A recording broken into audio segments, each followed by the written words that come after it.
Salatullah, salamullah ala toha rasulillah. Salatullah, salamullah ala yasin habibillah. Tawassalna bi bismillah wa bil hadi rasulillah wa kulli mujahidin Ahlil badri ya Allah. Salatullah, salamullah. Masya Allah. Assalamualaikum warahmatullahi wabarakatuh. Waalaikumsalam warahmatullahi wabarakatuh. Jamaah, oh jamaah. Alhamdulillah. Alhamdulillahirrabbilalamin. Allahumma sholli ala sayyidina Muhammad wa ala ali sayyidina Muhammad. Ya saya tahu Habib bingung mau ngambil nadanya ketinggian, ya kan mau ngambil bawah rendah juga. Tadi kan bingung-bingung apa milih sholatullah keluar. Iya, Masya Allah. Karena ada musiknya. Masya Allah. Senang banget ya. Di bulan Ramadan ini berarti identik banget ya dengan yang namanya bukber atau buka bersama. Iya. Wow, Masya Allah. Biasanya orang akan melakukan ini ya, bukber ini dengan teman-teman lama ya. Mungkin yang udah lama nggak ketemu atau mungkin bersama keluarga besar. Dan ini hari ini ya kita bahas tema yang luar biasa. Karena banyak orang yang bilang bukber itu bisa bikin awet muda. Waduh. Temanya juga pas nih. Bukber bisa bikin awet muda. Alhamdulillah. Alhamdulillah. Yuk kita duduk dulu, silakan Ustadz Maulana, Habib, Ustadz Syam. Nah ya kita mau lihat dulu nih ada sebuah video tayangan sebelum kita bahas lebih lanjut tentang Pak Jokowi ini melarang adanya buka puasa bersama. Coba kita lihat tayangannya. Ini dia. Larangan buka puasa bersama yang dikeluarkan Presiden Joko Widodo melalui surat edaran Sekretariat Kabinet mendapat respon kepala daerah. Kamis sore, Gubernur Jawa Timur Khofifah Indar Parawansa angkat suara terkait arahan Presiden itu. Menurut Khofifah, kegiatan buka bersama sudah menjadi tradisi Muslim Indonesia dan sulit ditinggalkan. Apalagi saat ini aturan PPKM sudah dicabut dan masyarakat sudah bisa bebas berkumpul kembali. Jamaah, ya Allah, Masya Allah luar biasa ya. Maksudnya Pak Jokowi itu bukber tuh nggak boleh adalah pakai uang APBN dan hura-hura aja. Iya kalau kita ini yang nggak ada urusannya sama APBN, mah silakan aja buka puasa bersama di rumah, nggak ada masalah. Mau nanya sama Habib, Bib, apakah bukber ini sebenarnya udah ada tradisi dari zaman Rasulullah, Bib? Mau izin penjelasannya, Bib? Baik, izin semuanya. Silakan, Ustadz Habib. Maulana, Satya, Mas Fadli. Assalamualaikum warahmatullahi wabarakatuh. Waalaikumsalam warahmatullahi wabarakatuh. Alhamdulillahi rabbil alamin. Wa sallallahu wasallama ala abdihil mustafal amin Sayyidina Muhammadin nurillahil mubin al-hadi ila salatihil mustaqim dil khuluqil azim wa nahjil gawim. Allahumma salli wa sallim wa barik alaihi wa ala alihi wa sahbihi wa man sara fi darbih amma ba'd. Jadi acara bubar di mana-mana. Bukber. Ya. Bubar apa? Buka bareng. Buka bareng. Bisa jadi. Cakep. Masya Allah. Kalau bukber, Jadi, buka bersama. Ya, bubar, bukber sama aja. Artinya Masya Allah, apakah ada dan pernah ada di zamannya baginda Nabi besar Muhammad Sallallahu alaihi wasallam wa baraka alaihi wa ala alihi. Sebelumnya kita juga harus tahu, diriwayatkan khataba Rasulullah sallallahu alaihi wasallam fi akhir yaumi min Sya'ban. Nabi itu pernah berkhutbah di akhir bulan Sya'ban dan besoknya mau masuk insyaallah bulan Ramadan. Apa yang dikatakan oleh Nabi SAW? Nabi mengatakan man fattara shaiman kana lahu maghfiratan lidzunubihi wa itqa raqabatihi minan nar. Nabi mengatakan siapa orang yang memberikan makan atau mengajak berbuka atau memberikan orang buat bukaan, membatalkan puasa, maghfiratan lidzunubihi, maka dosa-dosanya diampunkan oleh Allah Subhanahu wa taala, wa itqa raqabatihi minan nar, dan dia dihindarkan dari api nerakanya Allah Subhanahu wa taala. Ini Masya Allah keberkahannya besar. Bahkan dalam hadis yang lain Nabi mengatakan man asba'a shaiman, Man asba'a sa'iman, siapa orang yang bikin kenyang orang lagi berpuasa, lagi berbuka puasa, sagahallahu min haudhi, sagahallahu azza wa jalla min haudhi syurbatan la yazma'u ba'daha wa yudkhiluhul jannah. Nabi mengatakan siapa orang, kata Allah, siapa orang yang mengenyangkan orang berbuka puasa, maka Allah akan berikan dia minum dari air telagaku, kata Nabi. Yang orang minum tersebut la yazma'u ba'daha, enggak akan pernah haus lagi, enggak akan pernah haus, dan dimasukkan ke syurganya Allah Subhanahu wa taala. Nah, pernah enggak ini makanya kenapa di zaman Nabi juga ada orang-orang yang mereka mengajak untuk berbuka puasa, karena memang besar fadilahnya, besar kemuliaannya dari Allah Subhanahu wa taala, sehingga dalam zaman Nabi SAW orang bertanya, ya Rasulullah, kami ini makan tapi kami tidak kenyang.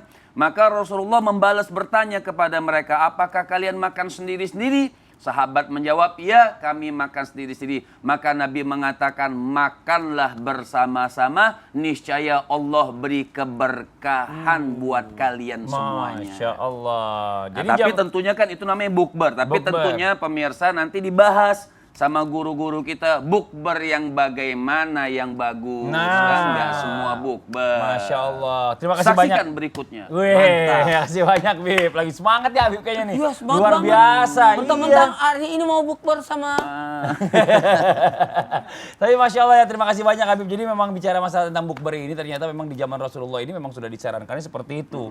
Janganlah berbuka sendiri-sendiri. Ini Masya Allah, kalau saya punya jadwal begitu Ustadz, seminggu sekali sama keluarga saya besar. Saya Anaknya tidak pernah sama keluarga sebulan puasa. Wah Masya Allah, karena sibuk tuh Bib. Di luar terus buka Oh bersama. Masya Allah. Nah sekarang kita lanjut nih ya. Kita bicara masalah bukber ini boleh-boleh aja dan bahkan disarankan. Cuma tadi Habib bilang ada bagusnya. Kalau bisa kita tahu tuh adab-adabnya tuh untuk bukber tuh bagaimana. Coba kita minta Ustaz Syam penjelasannya. Ustaz Syam silakan. Tafadhol. Bismillahirrahmanirrahim. Tapi guruku Muhammad Maulana Mas Wali serta guru-guru kami dimuliakan Allah Subhanahu wa taala. Alhamdulillahirabbil alamin. Wassalatu wassalamu ala asyrafil anbiya'i wal mursalin sayyidina Muhammadin wa ala alihi wa sahbihi ajma'in. Allahumma bika asbahna wa bika amsayna wa bika nahya wa bika namut wa ilaikan nusyur ya Rabb, asbahna wa asbahal mulku lillahi rabbil alamin. Allahumma innaka afuwun karim tuhibbul afwa fa'fu anna ya karim. Amin amin amin ya rabbal alamin. Adakah adab-adab seorang muslim ataupun muslimah ketika dia hendak melakukan buka bersama? Tentu saja yang pertama adabnya adalah menghindari untuk ikhtilat ataupun campur baur antar laki dan perempuan tanpa adanya batas dan tanpa adanya hajat. Jadi kalau misalnya udah campur baur, udah nggak jelas yang mana mahram, yang mana non mahram, lalu dia bercampur baur, maka tentu saja adab yang pertama adalah menghindari hal tersebut. Yang kedua, menjaga daripada pakaiannya ketika keluar rumah. Seorang wanita hendaklah menutup seluruh tubuhnya kecuali tangan, telapak tangan dan juga wajahnya. Menurut madhab yang kita anut ya, madhab kita di Indonesia. Kemudian yang ketiga adabnya ketika berbicara setelah bertemu nanti. Setelah bertemu nanti hendaklah jangan sampai pembicaraan yang dibicarakan adalah pembicaraan yang merusak pahala puasa. Subhanallah. Kalau pembicaraan yang insya Allah menambah pahala puasa banyak, membicarakan tentang ilmu, membicarakan tentang Al-Quran, membicarakan tentang doa-doa di waktu mustajab. Waktu mustajab ini jarak antara kita ngumpul dengan buka puasa itu kan adalah sesuatu yang sangat mustajab waktu berdoanya. Orang yang hendak berbuka puasa, waktu mustajab untuk berdoa. Maka jangan sampai diisi dengan lisan yang berbicara ataupun mengeluarkan kalimat-kalimat yang justru merugikan puasanya atau menjadikan pahala puasanya hilang. Di antaranya ghibah, mungkin pada ngumpul reunian gitu ya, ngumpul ternyata lisannya ini menceritakan yang gak ikutan ngumpul, subhanallah, atau lisannya menyakiti perasaan orang lain. Makanya hifdzul lisan, menjaga lisannya, menyakiti perasaan siapa? Subhanallah, sibuk dengan membicarakan pencapaiannya, akhirnya ada yang tersakiti, subhanallah. Maka jangan sampai ngumpulnya ini lisannya tidak dijaga. Kemudian yang keempat, banyak di antara kita yang melakukan buka bersama, namun ternyata lupa adabnya keluar rumah, dia tidak meminta izin daripada suaminya. Maka minta izin dulu daripada pasangan, daripada suami, baru bisa keluar rumahnya. Kalau suami tidak mengizinkan, maka subhanallah tidak ada ridha bagi wanita yang keluar rumahnya tanpa izin daripada suaminya. Maka minta izin terlebih dahulu kepada suami. Kalau suami mengizinkan, silahkan keluar daripada rumahnya. Dan ingat, adab yang paling pentingnya, jangan meninggalkan sholat. Subhanallah, ada orang-orang yang keluar rumahnya, ternyata pada saat berbuka puasa diajak untuk sholat maghrib, aduh lupa bawa mukena lah. Subhanallah, udah tahu buka puasa itu waktunya untuk sholat maghrib, kenapa kok bisa lupa bawa mukena? Paling bagus kalau bajunya udah bisa dijadikan sholat. Jarang ya lupa bawa muka. Subhanallah. Mukanya dibawa. Mukenahnya lupa dibawa. Paling bagus kalau pakaiannya udah bisa dipakai langsung sholat. Itu subhanallah, berarti pakaiannya benar-benar pakaian yang syar'i gitu ya. Jadi keluar rumah jangan sampai lupa membawa peralatan sholatnya karena maghrib, karena waktu berbuka sudah pasti identik dengan sholat maghrib. Dan kalau bisa jangan sampai buka bersama ini yang sunnah ini melalaikan yang wajib tadi. Apa itu? Sholat maghribnya. Subhanallah. Allah ta'ala. Makasih banyak Ustadz Syam. Sama-sama, Ini nggak Fadli. boleh lagi nih ya, yang namanya buka puasa ngomongin si itu mantan di sini kemana belum dateng. Ah.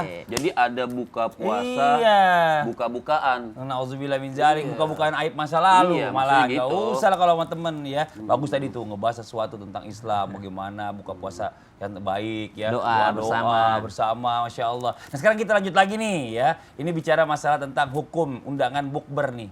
Biasanya kan yang namanya temen gini kan, teman-teman lama ini kan banyak yang bukan mahram lah, pasti bukan mahram kita gitu. Nah ini kita serba salah nih. Kira-kira datang apa enggak? Kalau kita datang tapi kita ketemu banyak orang yang bukan mahram, tapi kalau kita tolak, kita malah jadi diomongin. Bagaimana Ustadz Maulana baiknya? Fadol, silakan Ustadz. Makasih banyak izin Habib dan Ustaz Sam. Bismillahirrahmanirrahim. Kepada semua jamaah Islam itu dimanapun berada, talil Quran wa hafizil lisan wa mut'imil jian wa sahibi pisar Ramadan. 4 orang inilah yang dirindukan oleh sorga, diantaranya memberi makan orang yang lapar. Dalam hal ini berarti menjamu ketika ada yang berbuka puasa. Bukankah orang berpuasa itu juga lapar? Maka ini termasuk orang-orang yang dirindukan sorga. Dan ada kewajiban muslim atas muslim lainnya. Siapa itu? Kalau tadi siapa yang memberi makan akan dicatat sebagai orang yang dirindukan sorga. Dan orang yang menghadiri undangan, ini adalah kewajiban muslim atas muslim lainnya. Menjawab salam, mendoakan orang bersin, menghadiri undangan, membesuk orang sakit, dan bertakziah atau menghibur ketika orang berduka. Maka kategori menghadiri undangan adalah kewajiban muslim atas muslim lainnya. Ketika kita diundang, maka ketika kita diundang untuk acara buka puasa, itu berarti acaranya adalah orang mau bersedekah, orang mau berbagi, maka hadirilah. Tapi bagaimana kalau di situ ada ajang, dalam hal ini mohon maaf tanpa menggurui, hanya mengingatkan, ternyata ajang membuat ngomongin orang lah, menambah dosa lah, atau mengurangi pahala puasa lah, atau membahayakan diri, maka kita boleh tidak mendatangi jikalau ada pelanggar syariat. Ada pelanggaran syariat, maka jangan. Kedua adalah ada yang menghinakan orang. Nabi melarang kita menghadiri acara undangan jamuan. Sejamuan terburuk, sekali lagi, jamuan yang terburuk adalah jamuan jikalau jamuan itu membeda-bedakan orang kaya dan orang miskin. Orang kaya tempatnya di sini, orang miskin tempatnya di sana, maka menyakiti perasaan. Maka dalam hal ini boleh kita tidak hadiri. Yang ketiga, adanya kezaliman di dalamnya. Jadi pelanggaran syariat, adanya menyakiti hati, perasaan, kemudian ada kezaliman di dalamnya, maka boleh kita tidak menghadiri. Karena kita menghindari dari sesuatu yang membahayakan. Sesuatu yang membahayakan. Nah, tapi kalau kita mampu menjaga dari hal-hal itu, kan bukber, Ustaz. Berarti kita buka puasa, habis itu salat maghrib.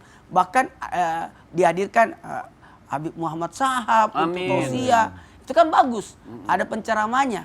Kalau Ustaz Sam sama saya lagi live di Islam di Ramadan itu berkah di Trans TV. Habis itu bisa nyusul. Oh, Habis itu bisa nyusul. Kalau masih diundang. bisa lah kolak biji masih salak. bisa sebenarnya acara SSB. Apa itu? Sisa-sisa buka. Nah, dalam hal ini boleh saja kita datang sepanjang kita bisa menghindari 3 hal tadi.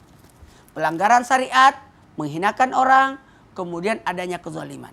Tapi kalau kita tidak mampu, kayaknya saya tidak sanggup, maka boleh tidak menghadiri dengan tujuan menghindarkan diri dari diri kita dari perbuatan maksiat. Masya Allah. Jadi walaupun bukan mahram, kalau nggak ngapa-ngapain juga nggak emang ada masalah apa gitu loh. Kan buka puasa itu kan niatnya bagus. Niatnya bagus. Bukan berdua juga. Bukan berdua juga rame-rame. Bentar, maaf nih sebentar. Saya mau ngambil Al-Quran dulu buat Ustadz Syam. Oh, bentar ya. Kenapa lagi disiapkan Al-Quran Ustaz Sam? Ustaz Sam kan sudah hafal Quran. Oh, jadi gitu. Udah Ustadz Syam gak apa-apa. Hah? Ustadz Maulana aja tuh katanya. Ntar Ustadz gitu? Maulana yang murotal. Udah biarin aja. Oh gitu. Oh begitu? Nggak Wow. apa-apa. Kalau ada yang bagus kenapa yang jelek disuruh? Kenapa begitu? Tadi Bapak protes. Saya mau kasih Ustadz Syam, Bapak bilang kenapa buat Ustadz Syam gitu. Oh ya, loh. baiklah. Kita akan bahas setelah yang satu ini apa yang akan dibacakan oleh Ustaz Sam lewat Al-Quran yang saya tunjukkan Maulana setelah nih yang kayaknya. satu ini. Jamaah, oh jamaah. Alhamdulillah. Ustaz Sam. Ustadz Maulana deh kayaknya. Ustadz Maulana.